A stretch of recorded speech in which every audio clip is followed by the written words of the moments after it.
전할까라고 생각을 했을 때 이 오베데돔이라고 하는 사람이 눈에 띄었습니다.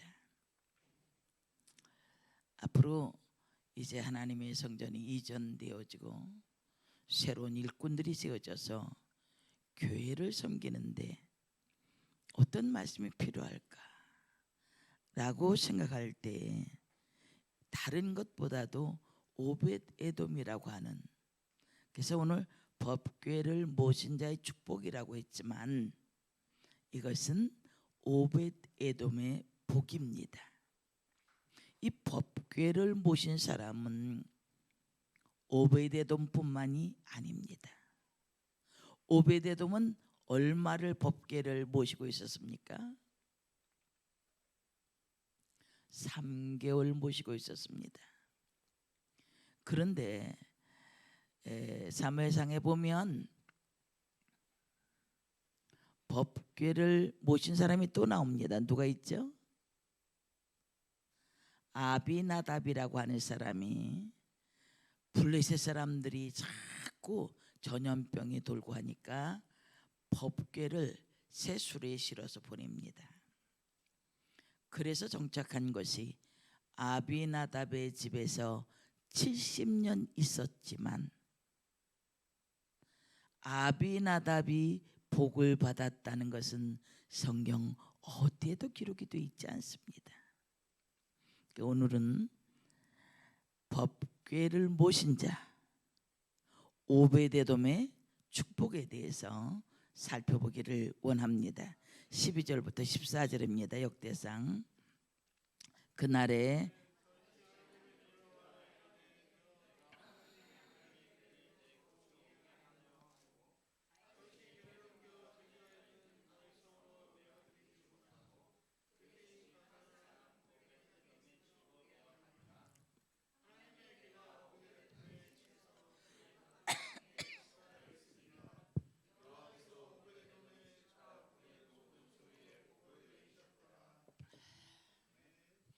예, 14절을 보면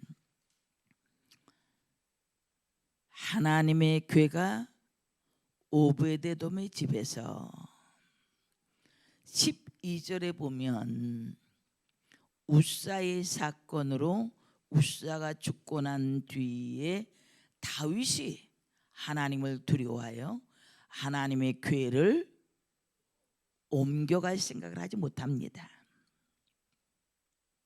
그런데 어떤 과정에서 오베데돔의 집에 법궤가 머무르게 됐는지는 모릅니다.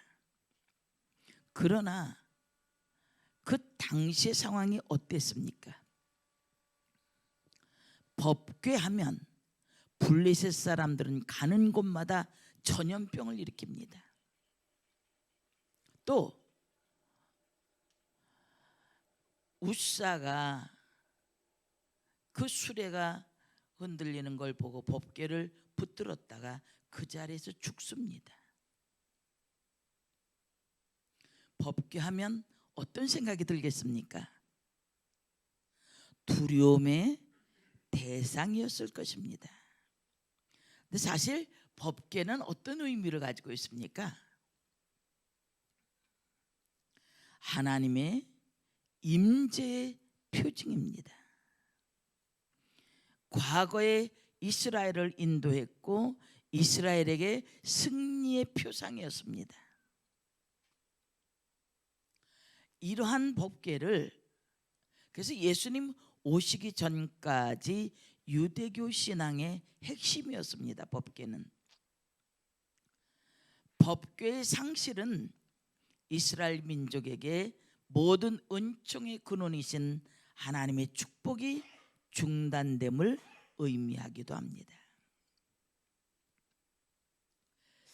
이처럼 하나님의 궤는 하나님의 영광과 하나님의 능력이 임재해 있는 각연적인 보좌로서 하나님의 계시와 통치를 상징합니다. 다윗은 이러한 것을 알고 있기에 하나님의 궤를 다윗성으로 옮기려고 했던 겁니다. 다윗의 경건한 열심도 볼 수 있죠. 그리고 이스라엘 백성들의 신앙의 구심점을 하나로 삼기 위해서 이제 이 일을 주도했죠. 다윗이 3만 명을 동원해서 거국적인 일에 동참을 시킵니다. 그래서 궤를 옮기는 그날은 축제의 날이었습니다. 천부장, 백부장, 장수들이 동원되고 궁중의 악사들도 동원이 되어 하나님 앞에서 힘을 다해서 뛰놀며 노래하며 수금과 비파와 제금, 나팔로 주악을 했습니다. 하나님의 궤를 새로 만든 수레에 싣고 우사와 아히오로 하여금 수레를 예루살렘으로 향하도록 했습니다. 근데 이 수레가 기돈의 타작 마당에 이르렀을 때 수레를 맨 소들이 뛰기 시작합니다. 여기 뛴다는 이 단어가 샤마트라고 하는 단어인데 걸려 넘어질 뻔하다, 그런 의미로 소들이 돌뿌리 등에 걸려 비틀거리는 상태를 의미합니다. 이때 수레 위에 있던 법궤가 미끄러지자 우사가 손을 내밀어 법궤를 붙잡습니다. 하나님의 궤가 땅에 떨어지는 것을 방지하려는 의도였습니다. 그러나 그 순간 우사는 하나님의 진노를 받아서 현장에서 즉사하고 맙니다. 11절에 보니까 여호와께서 우사를 충돌하사, 예기치 못한 사건으로 말미암아 순식간에 모든 즐거움이 사라져 버렸습니다. 어떻게 보면 우사의 행동은 잘못한 것이 없습니다. 그는 하나님의 말씀에 비추어 볼 때 우사의 행동은 신성 모독죄였습니다. 우사는 레위인이었습니다. 그러면 마땅히 법궤에 대한 하나님의 명령을 알고 있어야 했습니다. 민수기 4장 15절 한번 봅니다.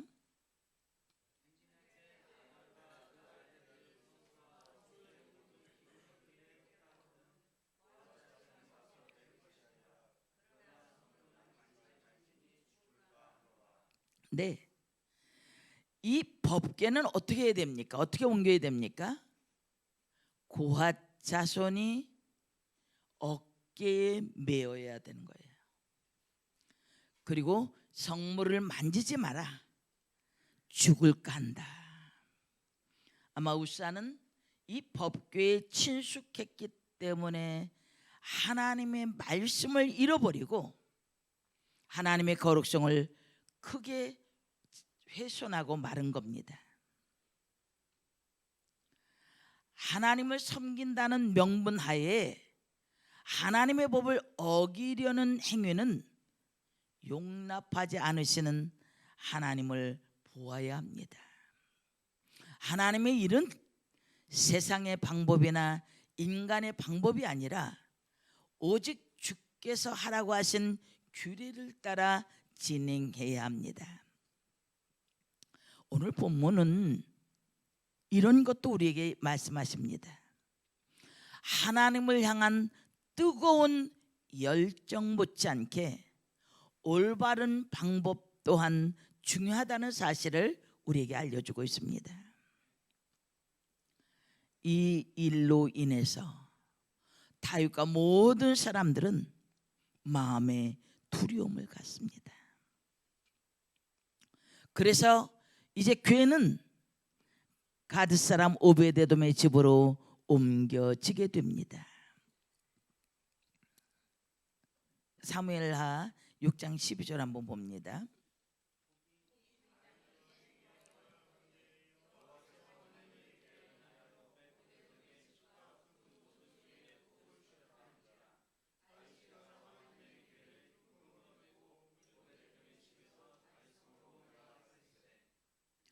어쩌면 다윗은 하나님의 궤를 옮겨올 그런 자신이 없었을 겁니다. 그런데 오벳 에돔의 집에 하나님의 복이 임한 것을 알고 다윗이 기쁨으로 궤를 옮길 수 있었다는 사실입니다. 이제는 두려움이 변해서 기쁨이 됐고 하나님의 말씀에 순종함으로 법궤를 메고 예루살렘으로 옮길 수 있었습니다. 두려운 물건이 자기 의사와 상관없이 자신의 집에 맡겨지는 것이 즐거운 일은 아니었으나 그러나 이 일로 인해서 오벳 에돔은 하나님의 큰 복을 받았다고 성경은 증언하고 있습니다. 그래서 13장 14절 마지막에 보면 그의 모든 소유에 복을 내리셨다. 바라크라고 하는 구약에 대표적으로 나오는 축복하다 그런 뜻이죠. 아비나답에게는 없는 오벳 에돔에게 축복하신 것은 도대체 어떤 일이었을까? 이것을 통해서 우리의 믿음을 점검해보고 우리의 헌신을 다시 한번 회복하는 시간이 되기를 원합니다. 첫 번째, 하나님께서 오벳 에돔의 충성을 기억하셨습니다. 법궤 모시기를 두려워했습니다. 아무도 받아들이기를 원치 않는 상황에서 법궤를 모셨기 때문에 복을 받은 것입니다. 법궤가 있으면 모든 것이 축복인 줄 알았습니다. 그러나 하나님의 말씀을 미리 깨닫지 못했습니다. 오벳 에돔은 자신에게 맡겨진 이 청직의 역할을 잘 감당했습니다. 단순히 잘했다기보다는 최선을 다했습니다. 그러므로 하나님께서 그 집에 복을 내리셨다는 겁니다. 어떤 사람이 하나님의 복을 받을까? 여러분들 가운데 많은 거부가 일어나길 원합니다. 그러려면 오벳 에돔이 거쳤던 그 과정을 여러분들이 어떻게 넘어가야 할 것인가? 여러분들이 사명을 감당하다 보면 내가 원치 않는 일을 감당할 때가 참 많습니다. 그리고 나는 좀 조용히 신앙생활 하고 싶은데 이것도 해라 저것도 해라, 그런 것들이 족쇄처럼 여겨질 때도 있습니다. 많은 사람이 예수를 믿고 하나님의 성전에 나오지만 모두 다 오벳 에돔이 되는 것은 아닙니다. 사명을, 어려운 일을 맡은 사람이 그것을 기쁨으로 감당하고 그것이 하나님이 내게 주신 사명으로 여기고 충성을 다하는 사람들이 오벳 에돔의 모습입니다. 저는 그런 분들이 제 옆에 있었다는 것이 너무 감사합니다.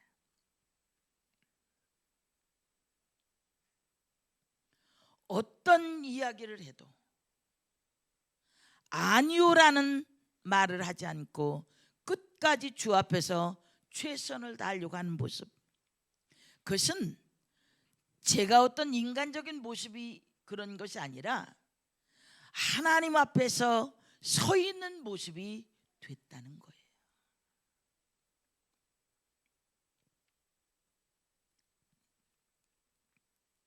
똑같이 법궤를 모시고 있었지만은 아비나답은 70년을 법궤를 모시고 있었습니다. 그러나 그것으로 성경은 그 뒷부분이 없습니다. 하나님의 임재가 있는데도 불구하고 그것을 귀하게 여기지 못하고 충성하지 못했던 아비나답은 그대로 기억에서 흘려버려지지만 오베데돔은 모든 사람이 두려워하고 어려워하는 그런 상황 속에서 하나님의 임재의 상징인 법궤를 최선을 다해서 섬기는 그런 모습이 있다는 것입니다. 우리가 하나님의 일을 감당할 때 하나님 이 일을 못하는데 그럴 때 우리는 꼭 두 가지를 생각해야 됩니다. 첫째는 하나님이 나에게 할만하다고 인정해서 주신 것에 대해서 감사를 해야 됩니다. 내가 어떤 사명을 맡든지 하나님이 목사님이 시킨 것이 아니라 하나님이 할만하다고 시켜서 내게 사명이 온 것이다. 둘째는 내게 복을 받을 기회를 주신 것을 감사하면서 최선을 다해야 합니다. 어떤 일이든지 머리를 굴리는 것이 아니라 최선을 다해서 그곳에 꼭 필요한 사람,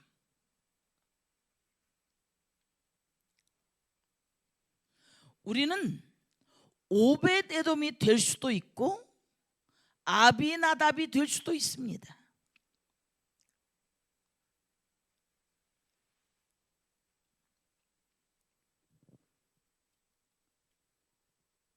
아비나답의 집에 70년 있을 동안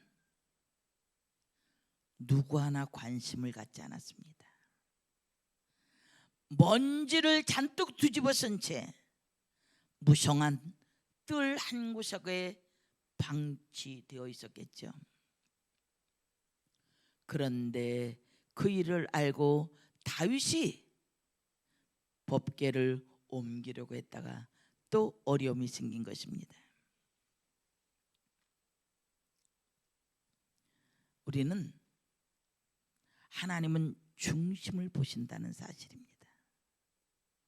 여러분들 이제 새롭게 성전도 이전해서 새롭게 출범할 교회를 통해서 어떤 사람으로 쓰임받을 것인가?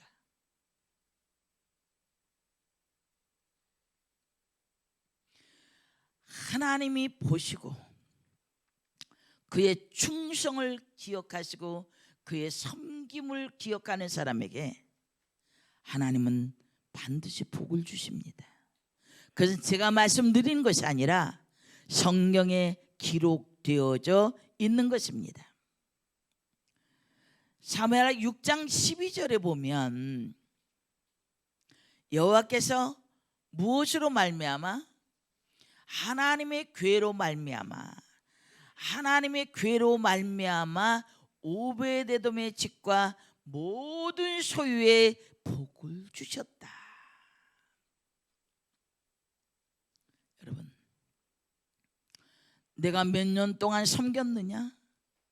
내가 얼마만큼 교회에 있었느냐? 그것도 중요하지만 하나님이 그의 충성을 기억하고 계시는지, 어려운 가운데서도 주를 향한 뜨거운 열정, 살아계신 하나님의 숨결이 느껴지며 살아가는 사람은 주의 일에 마다할 리가 없습니다. 두 번째, 오베데돔을 보면 하나님께서 오베데돔의 섬김을 기뻐하셨습니다. 이 오베데돔이라고 하는 말은 그 이름에는 섬기는 사람이라는 뜻이 들어 있습니다. 오벳이라고 하는 히브리어는 섬기는 자, 봉사하는 자. 에돔이라고 하는 단어는 아담이라는 단어와 일치합니다. 그러니까 섬기는 사람, 헌신의 사람이란 뜻입니다. 이 말씀을 보면 짧은 시간이었지만 오벳에돔은 자신의 이름값대로 살았음을 알 수 있습니다. 사람들이 자신의 이름값만 해도 세상은 온통 아름다움으로 가득할 것입니다. 여러분의 이름을 생각해 보십시오. 어떤 뜻이 있습니까? 그 이름값을 하며 살아가는 사람이 복된 사람인 줄 믿습니다. 일반적인 이름만이 아닙니다.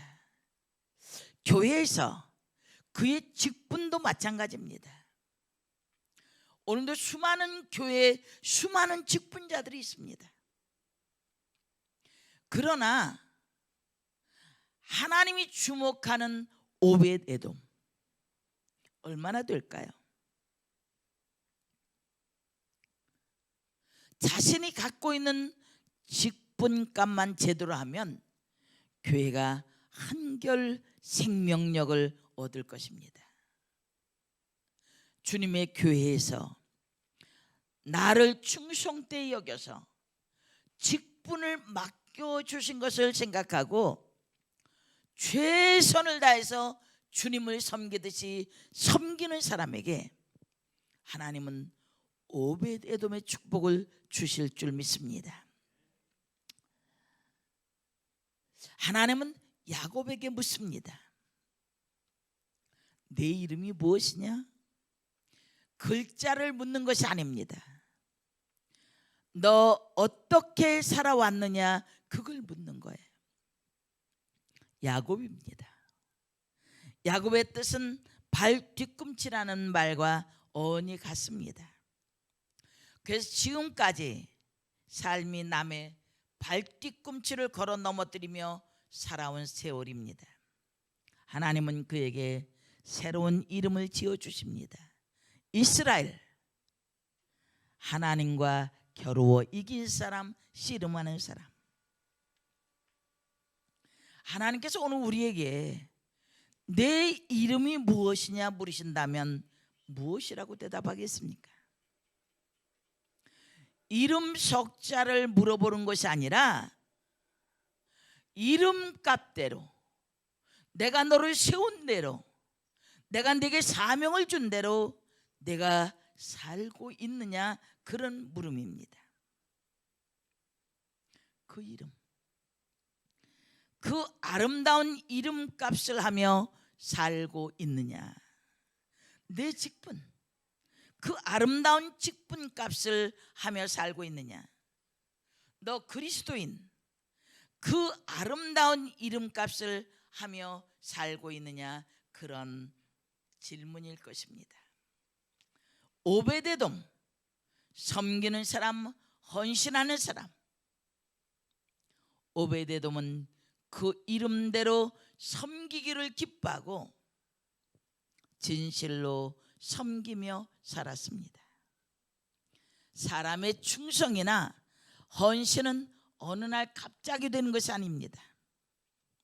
오랜 훈련과 습관으로 몸에 배어서 필요할 때 정말 헌신을 하게 되어진 것이죠.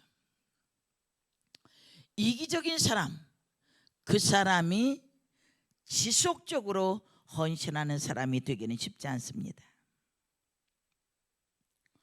충성이 몸에 밴 사람, 3개월 동안 하나님의 법궤를 모셨지만 충성이 몸에 배서 주님의 몸을 돌보는 것처럼 법궤를 잘 돌봤던 사람, 내가 어렵다고 느끼던 그 사명에 하나님이 그로 말미암아 나에게 복을 주시는 것을 봅니다. 전 주변에서 많은 사람을 봅니다. 잘 될 때는 사람들이 모입니다. 그러나 어려우면 등을 집니다. 그 한 예가 성전 건축을 하면 반 이상이 빠져나간다는 거예요. 그랬다가 성전 건축하면 들어온다는 거예요.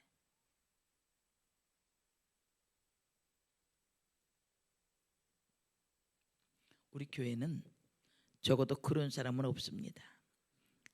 앞으로도 저는 우리 교회가 제자 훈련을 통해서 기초를 닦고 하나님의 말씀과 기도로 섬김으로 세워지는 우리 미문 교회에는 이 시대 많은 사람들이 가야 할 그리스도인의 길을 제시해 주는 그런 교회가 될 것을 믿습니다. 마지막 세 번째 보면요, 하나님이 오베데돔의 충성을 기억하셨고 섬김을 기뻐하셨을 뿐만 아니라 하나님께서 오베데돔의 집과 소유에 복을 내리셨습니다. 역대상 26장 4절부터 6절에 보면 그와 그의 자녀들이 받은 복에 대해서 세 가지로 말씀하고 있습니다. 첫 번째는 자손이 번성하는 복을 받았습니다. 8절에 보니까 오벳 에돔에게서 난 자가 62명이며 오벳 에돔의 자손들이 크게 번성하는 복을 받은 사실을 확인할 수 있습니다. 성경은 이렇게 하나님의 복을 받은 사람을 추적하며 그에 대한 것을 기록하고 있어요. 아비나답에 대한 기록은 아무것도 없습니다. 두 번째 보면 자손들 중에서 큰 인물이 나왔습니다. 6절에 보니까 그의 아들 스마야도 두 아들을 낳았으니 그들의 조상의 가문을 다스린 자요 큰 용사라. 그의 후손에서 큰 지도자들이 배출됐다는 것입니다. 세 번째는 자손들 모두 능력 있는 유능한 사람이 됐다는 거예요. 8절 한번 읽어볼까요? 그의 아들들과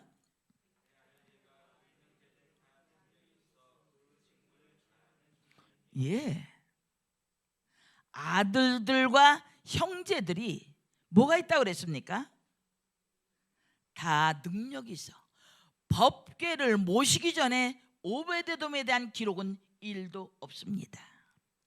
그러나 법궤를 모신 후에 그가 하나님의 복을 어떻게 받았는지를 성경은 상세하게 기록하고 있다는 것입니다.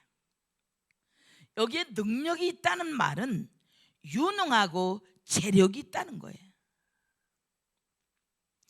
크게 번성하는 복을 받습니다.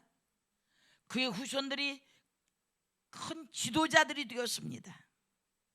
그리고 그의 아들들과 형제들이 유능하고 재력 있는 사람이 되었어요.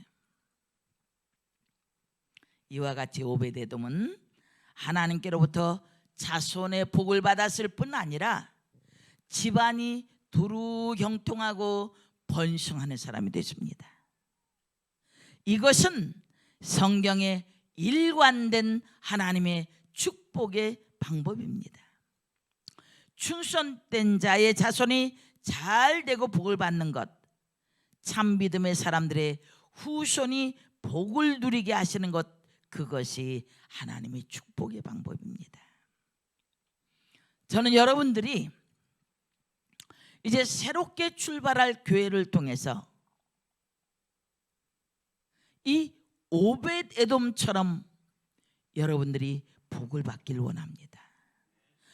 여러분들의 충성을 하나님이 기억하시고 여러분들의 섬김을 기뻐하시고 어떤 어려운 상황 속에서도 저는 그동안 제가 너무 감사했던 것은 어려운 일이 있을 때마다 성도들이 그 일을 감당하며 목회자를 위로하는 거예요. 여러분, 목회자는 참 외롭습니다. 하나님과의 소통 외에는 대화할 사람이 없어. 여러분, 목회자의 마음이 기쁘고 즐거울 때 말씀의 폭도 넓어집니다. 마음을 헤아려서 섬기는 여러분들이 되어주고 힘들고 어려울 때에 묵묵히 힘이 되어주는 그런 여러분들이 되시길 바랍니다. 아무쪼록 저는 오늘 이 예배에 참석한 우리 모든 성도들이 오벳에돔으로 하나님이 기억하시고 하나님이 기뻐하시고 하나님이 그의 집과 소유 모든 것에 복을 내려주시는 이 축복의 주인공이 되어져서 여러분들을 통해서 하나님의 나라가 확장되어지는 큰 기쁨의 소식이 계속되어지기를 주님의 이름으로 축원합니다.